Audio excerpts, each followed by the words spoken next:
ஞானசேகரனுக்கு எதிரான வழக்கில் சென்னை மகளிர் நீதிமன்றம் காலை 10:30 மணிக்கு தீர்ப்பு வழங்க இருக்கிறது. நீதிமன்றத்தில் ஆஜர்படுத்த புழல் சிறையிலிருந்து ஞானசேகரன் அழைத்து செல்லப்பட்டார். விவரங்களை தருகிறார் செய்தியாளர் ராஜகுமரன். வணக்கம், விவரங்களை சொல்லலாம். அண்ணா பல்கலைக்கழக மாணவியின் பாலியல் வன்புணர்வு வழக்கிலே கைது செய்யப்பட்டிருக்கக்கூடிய ஞானசேகரனுக்கு இன்று காலை 10:30 மணியளவில் தீர்ப்பு வழங்கப்பட இருக்கின்றது. தீர்ப்பை இன்று மகளிர் நீதிமன்றம் வழங்க உள்ள நிலையில் சென்னை புழல் சிறையில் அடைக்கப்பட்டிருக்கக்கூடிய ஞானசேகரனை காவல்துறையினர் பலத்த பாதுகாப்புடன் தற்பொழுது சென்னை மகளிர் நீதிமன்ற வளாகத்தை நோக்கி அழைத்து செல்கின்றார்கள்.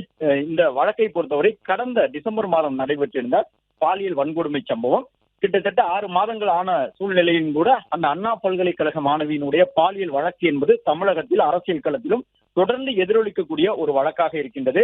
அந்த சம்பவம் நடைபெற்று முடிந்த பிறகு அது தொடர்பாக வெளியிடப்பட்டிருந்த தகவல்களிலே முதல் தகவல் அறிக்கை பதிவு செய்யப்பட்டிருந்தது உட்பட பல்வேறு விவகாரங்கள் தமிழக அரசியல் களத்திலே ஒரு பெரும் அதிர்வலையை ஏற்படுத்தியிருந்தன.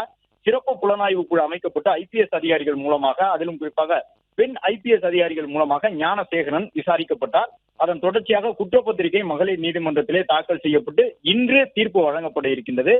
பலத்த பாதுகாப்புடன் காவல்துறையினர் புழல் சிறையிலிருந்து ஞானசேகரனை அழைத்து செல்கின்றார்கள். இன்னும் சரியாக ஒரு அரை மணி நேரத்தில் ஞானசேகரன் குற்றவாளியா என்பதற்கான தீர்ப்பு வெளியாக இருக்கின்றது. அதன் பிறகு ஒருவேளை அவர் குற்றவாளி என தீர்ப்பளிக்கப்பட்டார், இன்றைய நாளிலேயே தண்டனை விவரங்கள் வெளியாகலாம், அல்லது மற்றொரு தேதி குறிப்பிட்டு அந்த தேதியிலே அவருக்கான தண்டனை விவரங்கள் வெளியாகலாம்.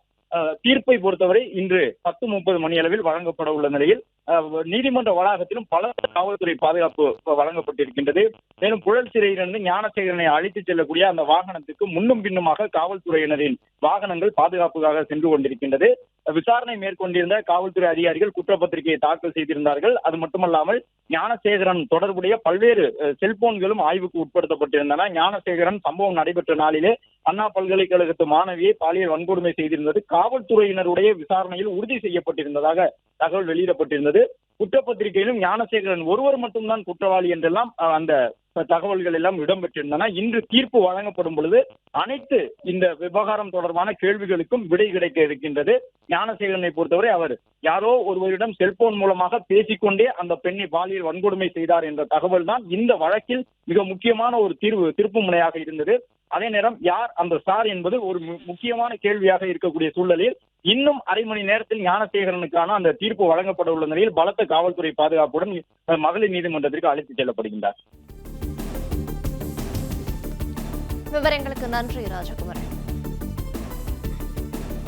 பிளே ஸ்டோர் மற்றும் ஆப் ஸ்டோரில் இருந்து பாலிமர் செயலியை QR கோடு மூலம் பதிவிறக்கம் செய்யுங்கள். செய்திகளை உடனுக்குடன் பெறுங்கள்.